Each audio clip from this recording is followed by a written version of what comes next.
Hello everyone. Today I'm going to interview Cumorah McOmber, and we're going to do something I've never done before on the hot seat. We're going to do a long form presentation. So grab your popcorn, go ahead and sink into your seat and get ready. You'll notice that I have some chapters, and so you'll look in the description below and you can see if you'd like to skip ahead to parts that more are for you. So for example, if you have a teen girl, there's a section just about teen girls. If you have a teen boy, there's a section just about that. Anyway, hope you enjoy. Go Patriots. Hello everyone, and welcome to the hot seat. Today I have one of my most esteemed guests ever in Cumorah McOmber. She is our, well, let's just put it this way. She is one of the most requested teachers here on campus. Cumorah, welcome to the hot seat. Thank you. I'm happy to be here. So we're going to go ahead and do something that I've wanted to do for a while. We're going to do a book review. And we're going to discuss not one, but two books by the same author. His name is Leonard Sax. And so we're going to recommend these books to you in a second. But first, I want to just go ahead and get to know our guest. Cumorah, tell us a little bit about how you found ALA. Oh, that's a great question. So we moved here from Colorado when our kids were young, and we were looking for a place for our kids to attend school, and our house is directly in between two elementary schools, and ALA was one of them. And we'd never been out here to look at schools before. I got online and I was looking through those two schools that were equidistant from our house. And ALA's website really caught my eye because it was patriotic and talked about traditional values, which was important to me. And I just knew that that was the place for my kids. And so we came out and we toured the school. We didn't even tour the other school. Mm-hmm. Once we toured, I knew that my kids would be at home here and that they would be encouraged to be their best selves and in a way that meshes with our values at home too. I love the idea of encouraging them to be their best selves. Okay, so you also have, let's say, how many, you call them kiddos at times, how many students do you have here at ALA right now? I have 248 right now. 248. Yeah. And how many kiddos at home? I have four. Four. I have 2 boys and 2 girls. Well, I can't think of a more perfect person to talk about teens and some of the challenges that face them. So the books that we have selected from Leonard Sax, the first book is a book about boys called Boys Adrift. And the second book is a book about girls called Girls on the Edge. And in general, it's just talking about these unique challenges that face our kids in the modern world. And obviously as educators and as parents, as both of us are, we care deeply about our kids' success. And I think today, in fact, you talked to all 248 and just asked them a little bit about what it means, I guess you phrased it in a great way, like, what is it that your parents want for you? Did I get that right? Yeah. What do your parents want for you in life? And the number one answer today was success. And the number 2 answer was happiness. And there were a few outliers, but there was a lot about responsibility and independence, and mom and dad don't want me living at their house for my whole life. And you could tell that there were a lot of families who really had this conversation with their kids. You know, one kid told me his family's motto is see a need, fill a need, and that's what his parents expect of him. And I let them tell me all the things. And then we went back to those first 2 answers, and I asked them, okay, if I'm a parent, and I say the one thing I really want for my kid is success. How is that measured? What does it look like? And of course, the first thing that they say is, well, it's money. You have to have money to be successful. And so, of course, we go into the question of, okay, so if I have a great job and I'm making loads of money, but it takes all my time and my thought and my energy, and I do that at the expense of my relationships, is that success? And they see that it's not. And then we had a great conversation about happiness. So same sort of question. How is that measured? How can I as a parent know, okay, my job is done here. You've got it. You're happy. What does happiness look like?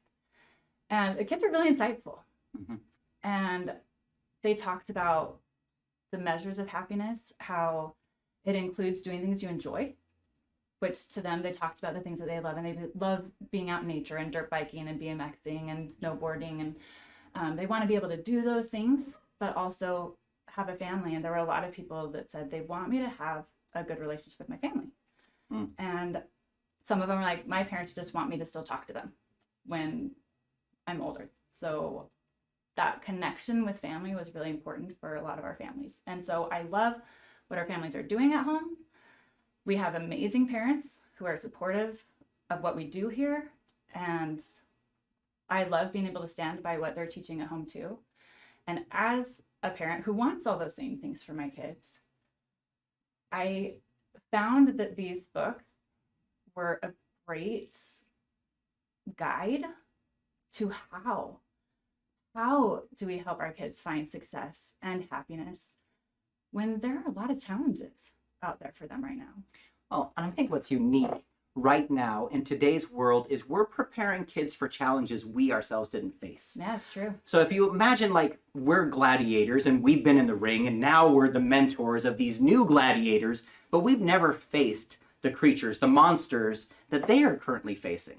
And that's kind of a crazy thing. Sure, we fought in the ring 20 years ago, 30 years ago ourselves, but the rules have changed and the monsters have changed. Yeah. And so I really love these two books to kind of clarify what is it that our kids are fighting? What are those unique challenges? So I guess the first question that I have for you, and we'll talk about either book at either time. Great. But let's just talk about some of the unique challenges that both boys and girls, so irrespective of gender for now, what are they facing? There's so much, Yeah. right? And I think a lot of that is and this is age old, but I think the idea of having people look at them and accept them and like them and feel like they are worthwhile in life, that's huge. Everybody wants that. And teens want that. The way that they're getting it these days is slightly different. Yeah. And so that online aspect of their life, which is a daily part of their life. Sure. It's the way that kids connect. It's the way that they communicate where the party's at this weekend. Those social aspects of it, great. When it encourages your real life socialization, awesome. But when it becomes a distractor to your real life and you live in that online presence, that's where it becomes a challenge. Right. And again, we didn't have to deal with this constant barrage. I remember just reading some of the recent research. I'm a numbers guy, and kids spend about 4 to 5 hours a week in homework, but they spend about 4 to 5 hours a day online here in the United States.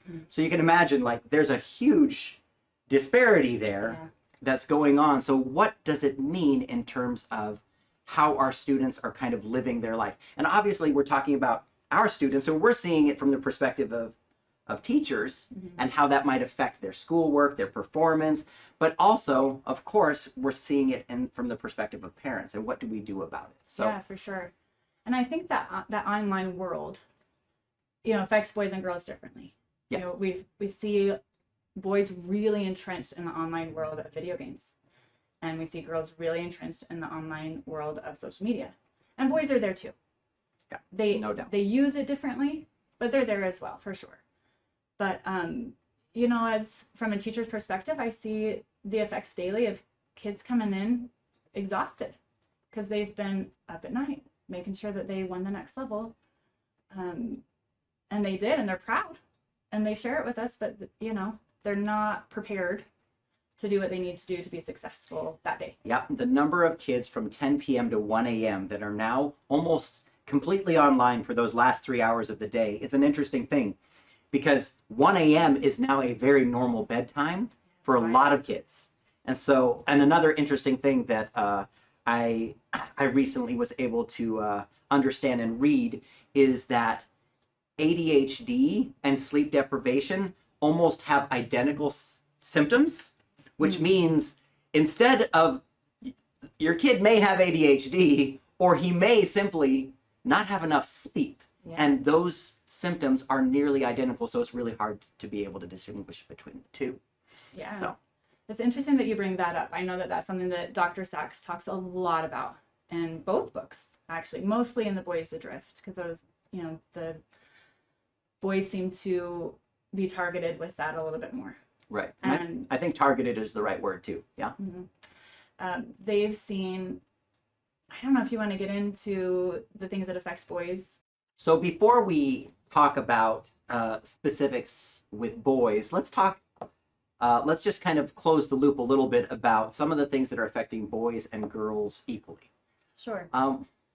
So one of the things that I loved that Dr. Sachs talked about was a study that shows that self-control, self-discipline is one of the highest predictors of health, wealth, and happiness. Success, the things that parents want. Yeah. Yeah. Self-discipline. And so I think as a parent and as a teacher, you wonder, how do I encourage that? How can I make my kid have self-control?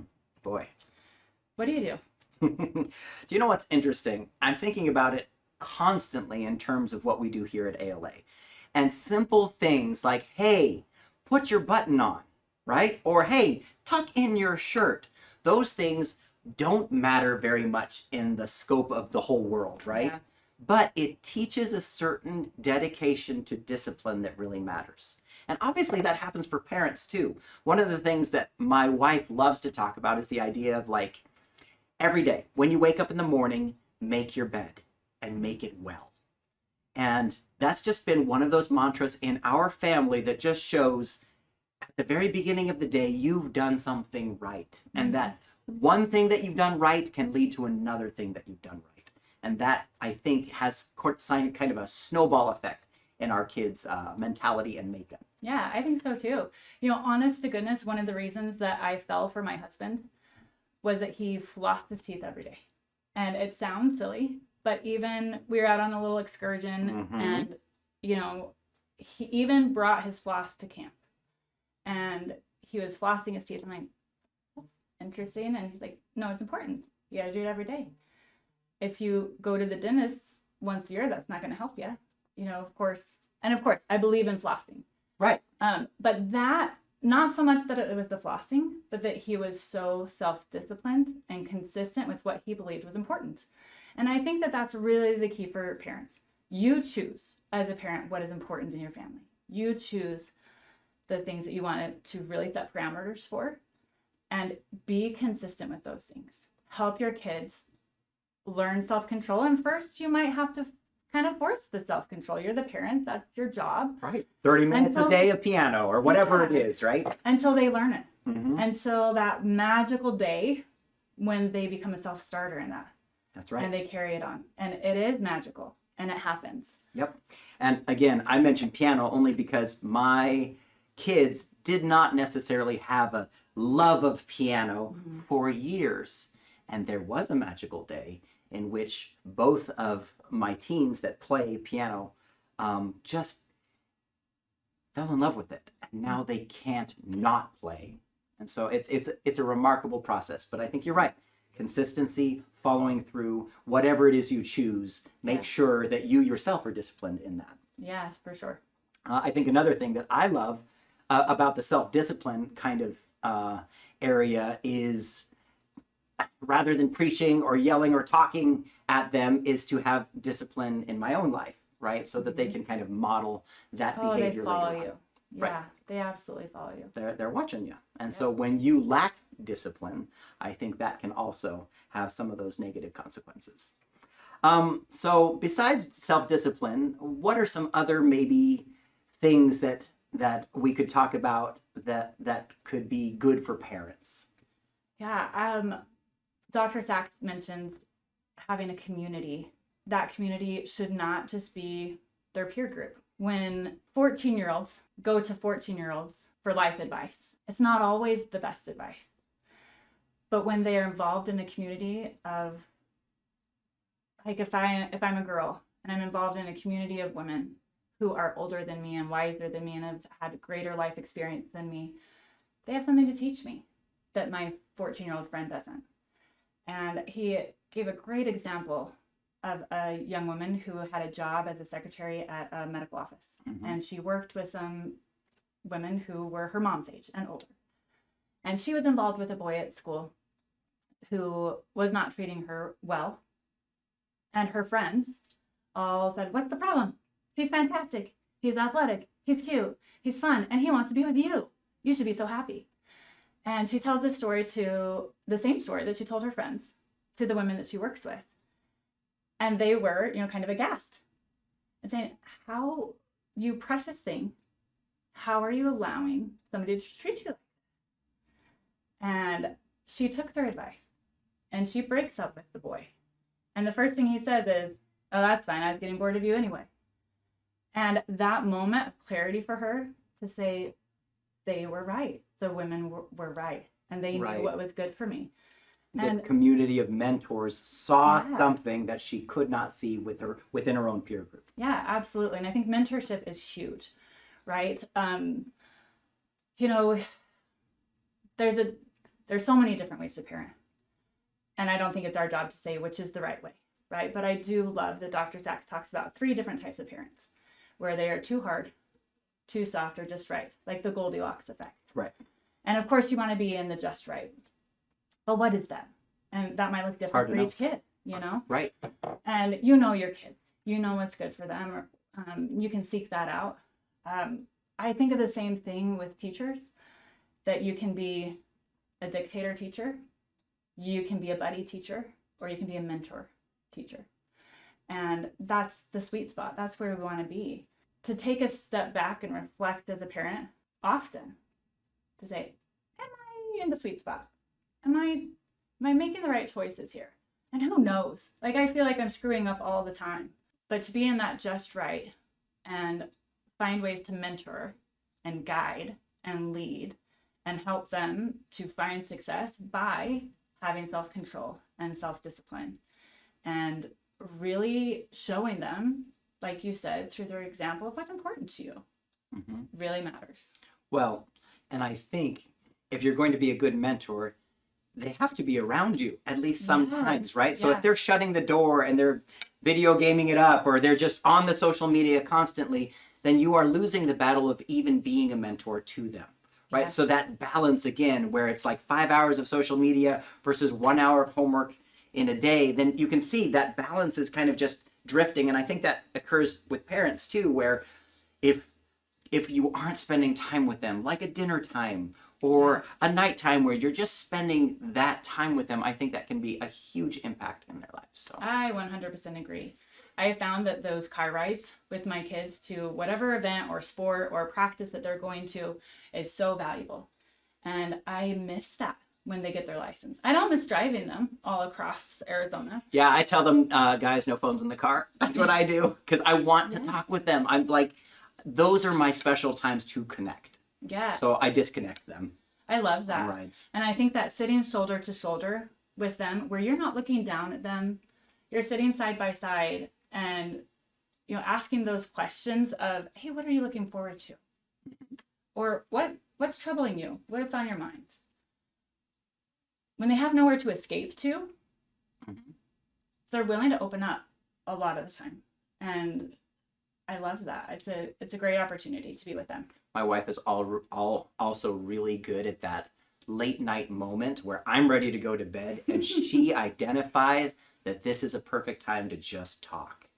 And some of the greatest talks that we've had, where a kid will ask a question and then it's just a time for us to bond as a family. And they're just talking with us, and we're like, and it feels real and it feels authentic. And I'm like, oh my gosh, this is the best. Yeah. But my wife's really good at identifying. I do it in the car, and she finds those times when it's just the right time to, you know what? It's not a bedtime tonight. We need to talk. And I love that. I love that she can do that. And I think that's the just right moment, right? Where you can be flexible with the needs of the moment. Oh, yeah. Where instead of saying, no, our hard goal is that we are in bed by 10 and it's 10:05 and it's a talk time and they need you. And it was the right time to extend that nighttime. So that flexibility, I think, is a huge key to being in that just right. I think you're right. So one other thing that I wanted to talk about too is that this comes from Erik Erikson. This is a psychologist who basically has this theory of psychosocial development. And he talks about the teen years in particular. is really unique because they're looking for identity. Yeah. And our students from 12 to 18, they care so desperately about identity. And it really becomes important because it's going to be filled with all kinds of stuff, with their feeds, with their social media feeds. And I remember my teen would say things like, you know, Dad, I really want to be a helicopter mechanic. And I was like, oh, that's because he was in a Boy Scout troop where one of the leaders was a helicopter mechanic. Yeah. And then he said, you know what? I've changed my mind. I'm really interested in being a construction foreman. I was like, oh, because there was somebody else. And so kids just gravitate toward like, who am I? What am I? And they're going to go to whatever it is they see. Yeah. You know, They become what they're surrounded by, right? Or they admire what they're surrounded by. If that, helicopter mechanic was a great guy and he's nice to your kid, yeah. He sure was. Then I was like, you could be a teacher. I don't know. That's just one of but he's seeing and admiring things all around him. Yeah. But before that time, he was like, oh, I just want to be like a YouTube channel star. Because that's what he was seeing. Yeah. Or I just want to be a video game designer or something like that. Because those were the things that he understood in his peer group. Sure. And so I loved what you said again. It's like you need to have more than just your peers. You need to have a community of different ages and different experiences to kind of even them out. And I think that's an important part of them forming a real identity beyond just what their peers think is cool. Absolutely. And that's something that as parents that we can facilitate, right? We can say, yeah, you're going to summer camp. Yep. With all of these people, all of these ladies, or in the Boy Scout troop. You're doing it. Yep. And I've had experiences with my own kids where they weren't excited about that. And the whole drive down, Mom, why? Really, why? But my friends aren't going to be there. And I know this kid, and I knew this kid needed an out. So I just go. If you hate it by day 2, you have to do a full 2 days. If you hate it by day 2, call me. I will drive all the way back down here to come and get you. And I knew that he wouldn't. But he needed to hear that. He needed to hear that there was okay, I can try it and I can escape, And, I said I wasn't going to say which one it was. But he goes, no call. No call. To the point that on the 3rd day, I text in the evening when I know that they're allowed to have their devices for a moment and said, all good? And that's it. Like, are you okay? Do I need to come get you? Not that, just all good. And simple text back. Yep. Wow. It's cool. good. I love it. And then on the whole car ride home, it is 3 hours of you would not believe. And I learned this. And I met this person. And listen to this story. And I could not tell you that mom pride. And like, a little bit of, I knew it would work out. But also look what you became a part of and what will stay with you. Those memories that he made, they will stay with him. And they will help transform him and help him to become the person that he should be. Mm-hmm.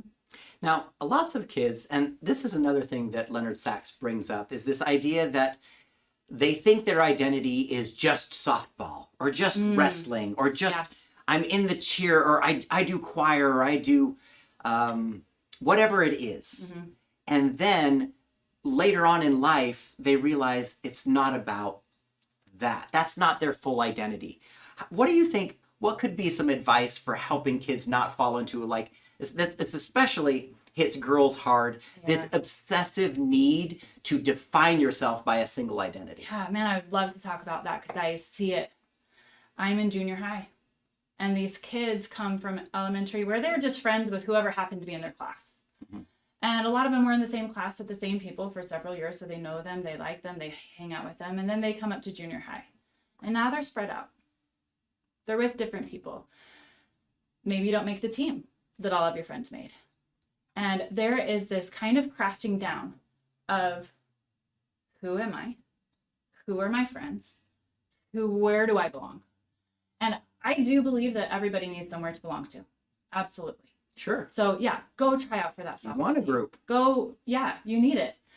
And whether your group is robotics or choir or volleyball, you need somewhere to be. But I think where it becomes troublesome is, like you said, when that becomes your sole identity and you live your life to just fill that and be that. None of us are all just one thing, right? And it's very unlikely that after high school, we're going to continue in that one pursuit. Yeah. I loved choir. I loved sports. I did volleyball and I blew out a knee. Yeah. And that could no longer be my identity. Yeah. And Dr. Sachs talks about so many people who have struggled with that. And okay, let me talk about one of his examples first, Sure, before I get into my personal little thing. There was one student who really made her identity about being the star student. She was the top student. And everything that she did went to make sure that everybody knew that she was the top student, she was successful, and her whole goal in life was to be a student at an Ivy League college. And everything that she did, she was in yearbook and she was on the newspaper as the editor and, did service and everything, but not for the sake of doing those things and enjoying those things and becoming well-rounded, but for the sole purpose of putting them on her resume so she can get into that college. And she doesn't get in to her first choice and has a breakdown. Mm-hmm. And, this Dr. Sachs helps her and she ends up going to a different college where she says, it's okay. Maybe it's a silver lining. I'll be the smartest person at this school. And goes to that school and quickly realizes that's not the case. It's not even true there. And so her whole identity, she gets back her first paper that she's written and she gets a C, which is probably the first C in her whole life. And she's looking around at all the other papers and she sees some B's or some A's, mostly B's, but she doesn't see any other C's. And so then it's not only am I not the top student, but I'm not even close.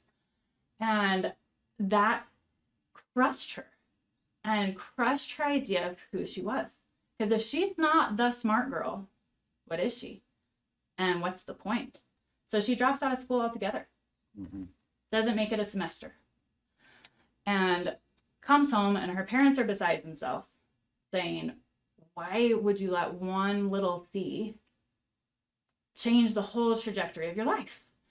And she, in her perspective, is saying, why would I even try if who I am is not who I am anymore? It's not true. And so then she goes through a whole process of redefining who she is and finding herself. And she does okay. She comes out okay. She learns who she is. She learns patience. She learns she loves animals. She works at a I remember she decided to be in an animal clinic and it was kind of unbelievable. Her life was very fulfilled. Yeah. And it took that for her to break down and figure out, okay, I can't wrap my whole self around in something that's not really who I am. And I think that a lot of students struggle with that when they leave home for the first time. When I come from a really small town in Oregon and I fancied myself very academic.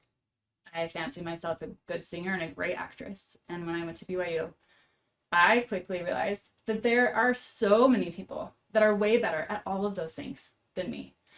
And it was disheartening and a little like that, where, man, if I'm not that girl, what else do I have to offer? What else am I?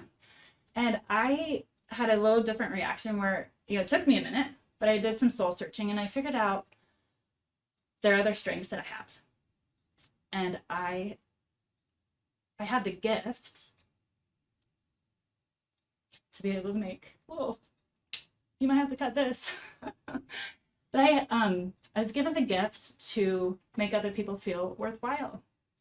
And I figured if I'm feeling like this, there's probably a lot of other people feeling the same way. And I was able to memorize the names of every girl who lived on my floor, which was a lot. And I would see them out and about on campus, and I would say hi using their name. And this was early in the year. Some of them were a little creeped out, like, who is this person? I don't know this person. Why do they know my name? But I can't tell you how later on talking to these girls who shared with me what a difference that made for them to know that somebody knew them. And so I found, okay, so I'm not the best actress. I'm not the greatest singer. I'm not the smartest person here. I enjoy academics. I love learning. But I'm really good at gathering people and making them feel loved and cared for. And that was my gift that I was able to share. And I found lots of other different parts of me there, but that was the first one. And the first time that it was something totally different than an outward talent or an outward thing that people could say like, oh, that's great. She does great on stage. Or yeah, she got that award for whatever. It was the first time that it was an inward thing that I could feel like I was making a difference where other people couldn't see it. They could just feel it. And I think that was really important for who I became and for my growth. And I think that's what we want to encourage, right? Are there things that you are doing and learning and becoming that aren't applauded by other people?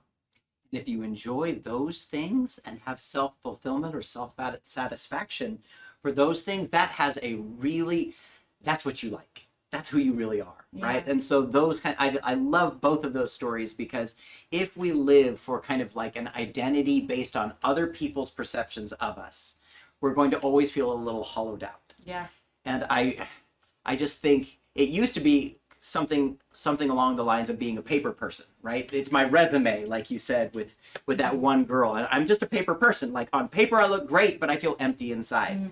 Now I think it's become even more strange where we're digital people and we look a certain way because we've manufactured who people think we should be. Yeah. And that can be a very dangerous thing. And I think it does affect girls. So a lot of that upward trends that we have with depression and anxiety, and to be quite honest, suicide, I think often comes from this need to impress on the outside rather than to feel fulfilled on the inside. I think you're absolutely right. So how about boys? What do we say about boys in particular that maybe is unique to the challenges they face today? Yeah, he says so much that I found so insightful. And my boys are 13 and 16. And there's a lot of talk in the beginning of the Boys Adrift book about the school structure and how it is not super boy friendly, especially in the beginning years. And my youngest went to kindergarten when he was 4 years old, which is young. He has a very late August birthday. He went when he was 4 years old. He was, academically ready.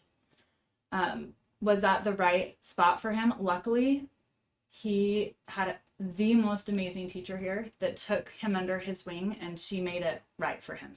Mm-hmm. And she did a phenomenal job at making sure that her classroom worked for boys and girls, and the different development in their brains that is literally so different at that age, where girls can sit at 5 years old and do phonics. Right? And sit and be still and listen and please the teacher and do what the teacher asks.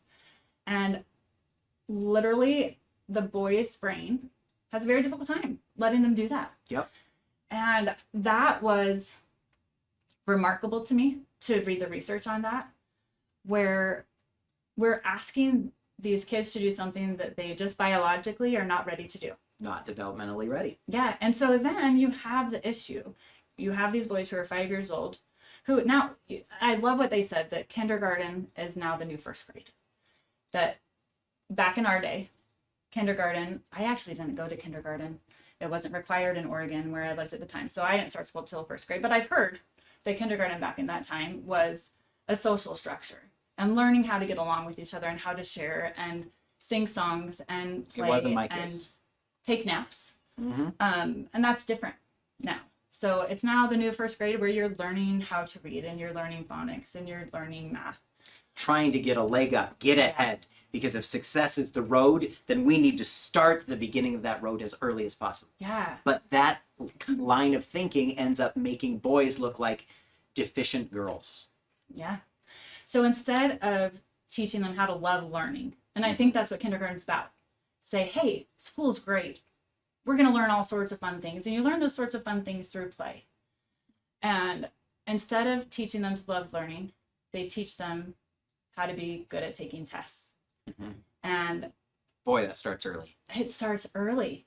So there are several cases that he has cited where teachers of those boys at a young age are saying, well, he can't sit still and he can't focus and he can't do what everybody, well, not everybody, but a lot of the other kids in class can do. There must be a problem. And, parents hear that, say, well, I want to do the best for my kid. If they have a problem, I'm going to help take care of it. And I think with all of the best intentions, they go through the motions of what they think is best for their kid. And sometimes that is the suggestion of medication to help them focus. And clearly, there are people who absolutely need that. Absolutely. Who absolutely have that condition, that is a necessity for them. I don't think it's the case, especially after reading these books, that everyone who has been pinpointed as that are that. Well, and I can speak very personally as a dad that we were given that suggestion multiple times that one of my kids, in fact, both of my boys, were told that they had a condition that required medication.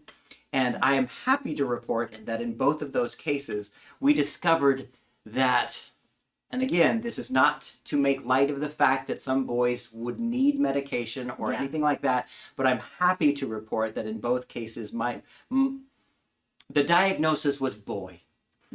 Yeah. That's what they had. And they were different boys, they're unique boys, and I love them to death, and they have been able to developmentally grow in and out of different stages, and that was one of the stages where they were just wiggly. Yeah. I think that it goes to talk about his point about the difference in types of knowledge. There's a book knowledge, and then there's a knowledge you gain through experience. And boys particularly do way better when they're gaining knowledge through experience and touching things and smelling things and rolling around in things. That is how they are wired. And girls love experience too. And we hold that.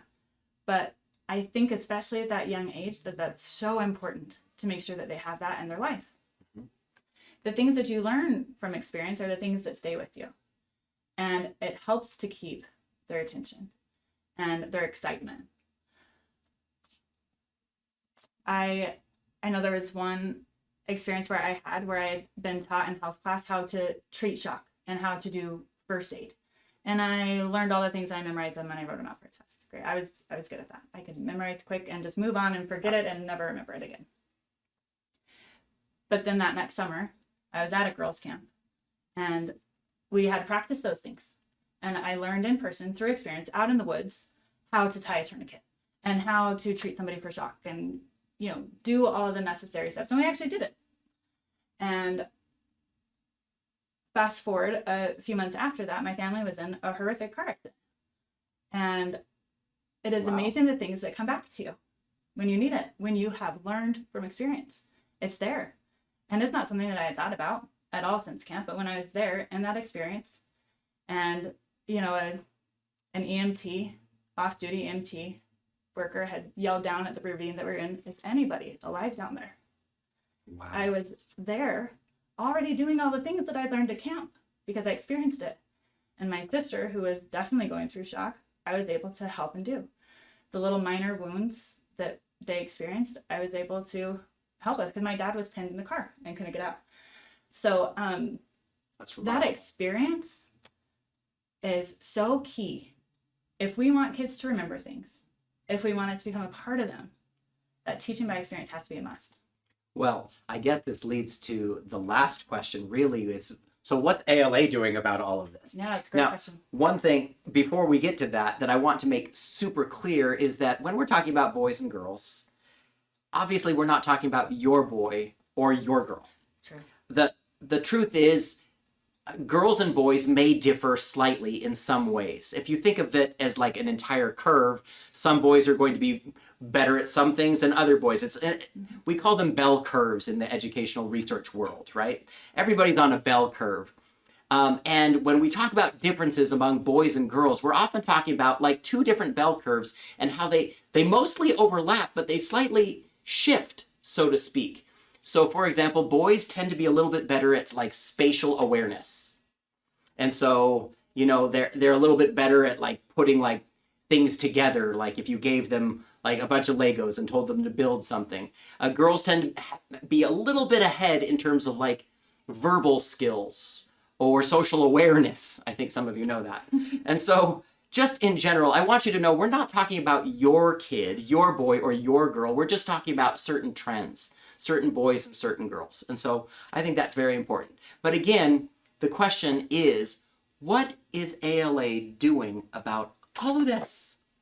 Yeah, I think that one of the key things is that what we talked about in the very beginning, the self-discipline and the self-control, and how, you know, as parents, we need to help guide that. And here at ALA, we're helping to guide that too. We have high expectations of our kids here, and we hold them to that. And I really feel that we do a good job at being in that just right. A lot of us, of that being in that just right spot of how can we encourage and help them to grow by holding them to those high expectations. Yeah.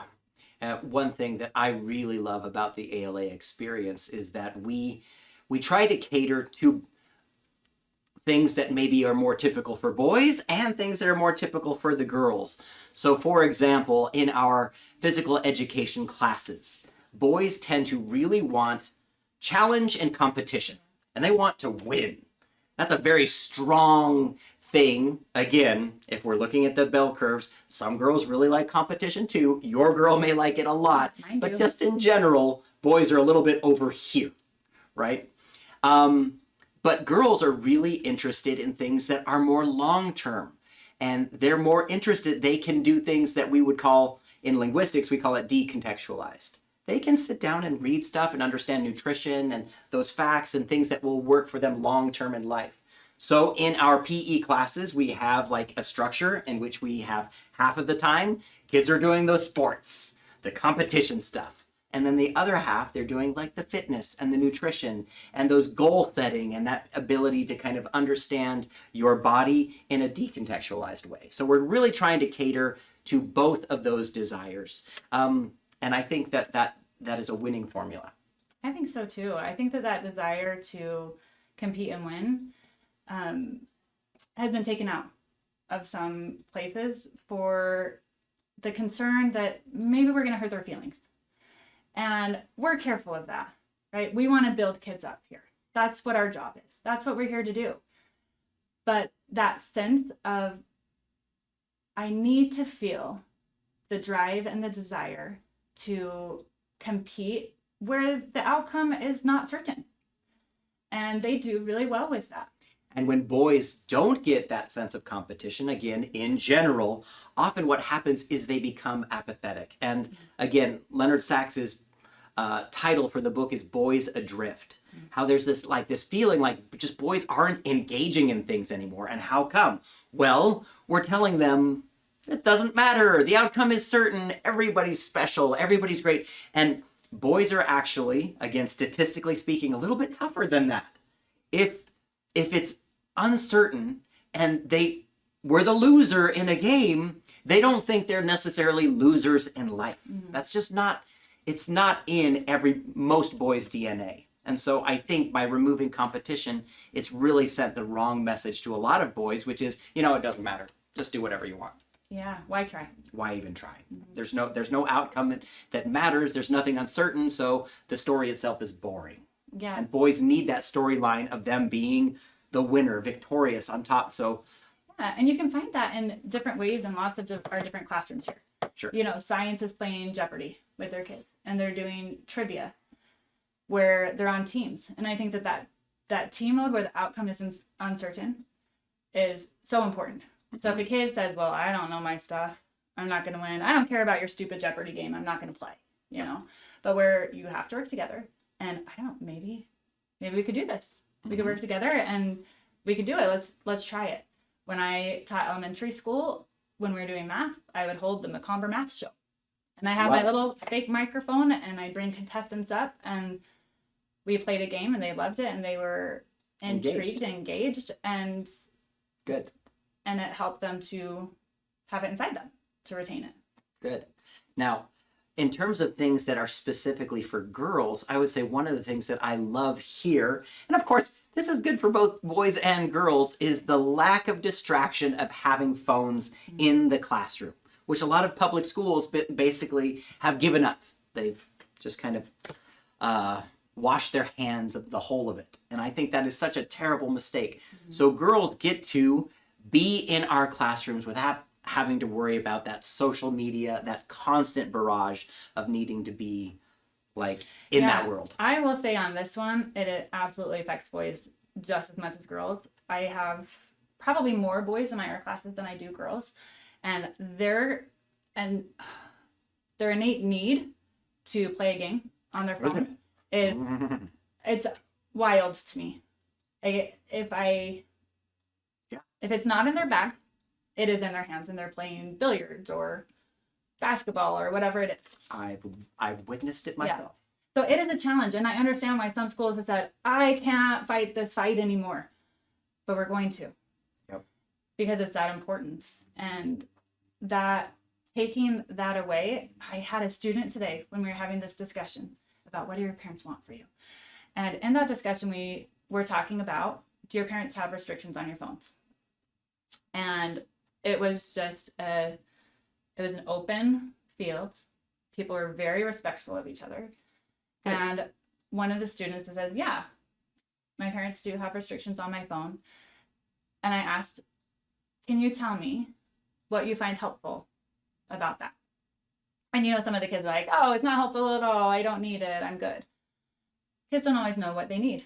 They know what they want. They don't always know what they need. But this one student who I was actually surprised, this came from his mouth, said, no, it's actually really helpful.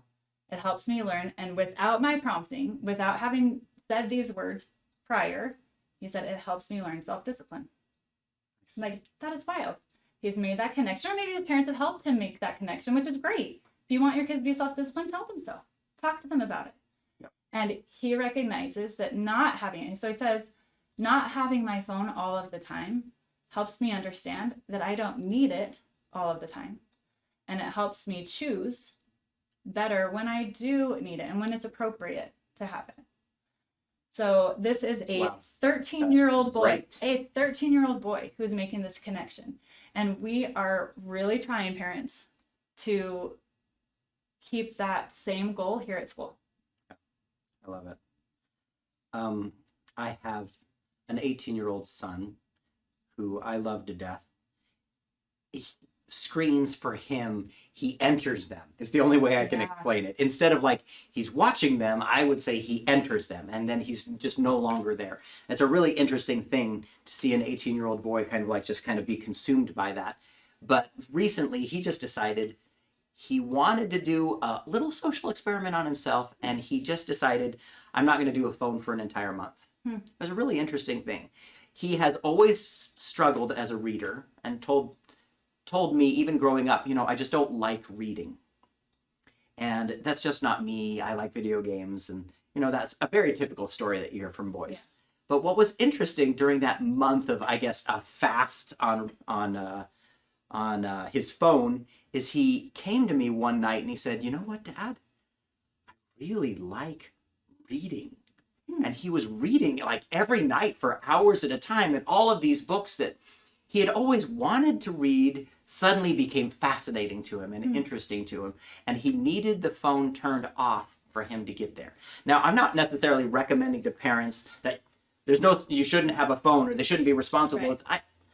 Everybody can make their own decision, but I found it a fascinating thing for him to go through to realize, one, he didn't need the phone, and two, he was a different person without it. Yeah. And that's allowed him, now that he has his phone back, to set better boundaries for himself. Yeah, I think that's, Dr. Sachs says this several times, and we've heard this phrase before, that moderation is key, right? Having a balance, knowing that you can have an online presence. It's an entertainment. Those online worlds, those video games are so intricate.